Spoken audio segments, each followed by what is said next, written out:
I know you said you enjoyed the experience to Australia, but I think our man Hoovy Juice probably had a different experience.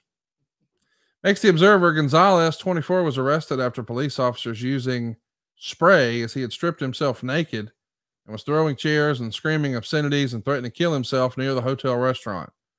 WCW officials called police when they were unable to control him at about 10:40 a.m. as he was stripping off clothes out in front of the hotel in front of wrestlers, patrons, and autograph seekers while people were eating breakfast at the restaurant hotel.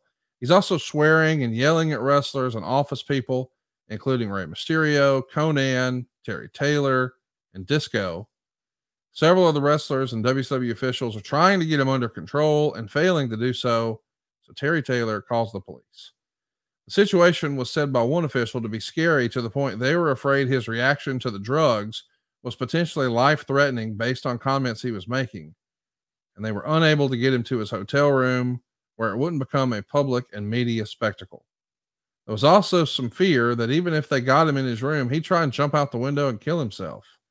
So put heat on WCW officials who called police, Taylor in particular, as opposed to settling it quietly, and on everyone involved for not subduing him, being that he's not a big guy, but not among those close to the situation.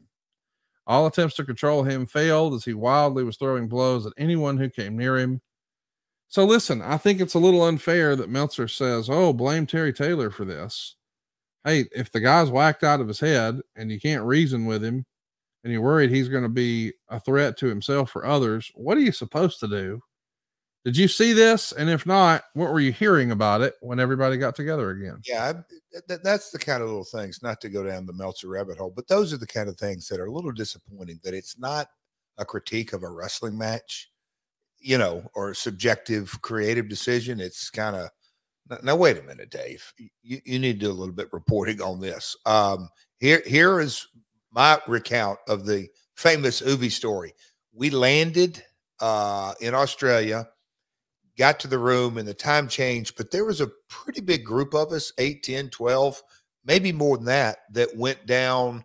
I think we started in the hotel bar and then went down to another nightclub.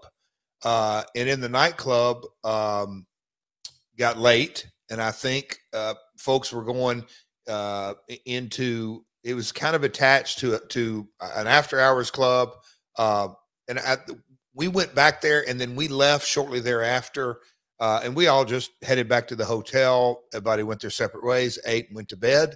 But Conrad, the next morning, late morning, and I don't know who called who, but I remember calling Scott saying, hey, man, turn on the news. And, like the old school CNN, it wasn't on CNN, but it was a local kind of a news, just a clip thing that every 10 minutes, it's kind of the same stories just over and over and over. And they kind of showed video of Juventud outside our hotel and him being put into the police wagon. And they kind of blurted out and, start calling around. And I was just like, what the hell? Hoovy was with us that night. And so I immediately went, okay, he took something. This ain't, because, just the reports. And then you talk to folks that there was a lot of concern for his personal safety and others' safety, and that they had tried. And when you know that two of his very best friends, Ray and Conan, were on the scene, it's not like they were peripheral. They were there and they had no luck. Then you go, okay, it's bad. It was a bad deal. And I don't think anybody faulted Terry, or my best recollection, it was they had to do what they had to do. And I mean, that's what I'm saying. His safety, and there's stories of him. There was a patio and a gazebo and a tree out there that he started to climb, and he was hallucinating. I feel to this day, I'm just like, what a bad trip. What a nightmare for everyone involved.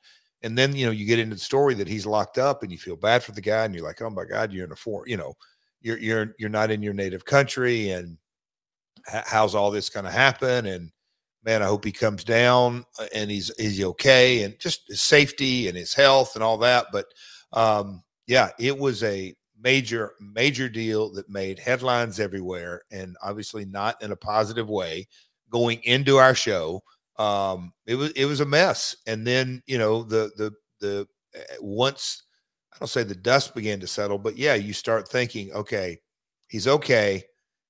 He's awake and coherent, and the drugs are out of his system, and he's kind of run through that. Is right now, what are they going to do to him legally? And I think, you know, back home, AOL Time Warner officials, there was legal officials across the board. Obviously, the promoters, the TV, there was everyone on board. How are we going to rectify this situation? And I think, you know, by the grace of God, they said, Juventud, let's just let bygones be bygones, but you're on a plane and you're going home now. And that's my recollection of it, Conrad, but a bad deal, a really unfortunate deal for all involved.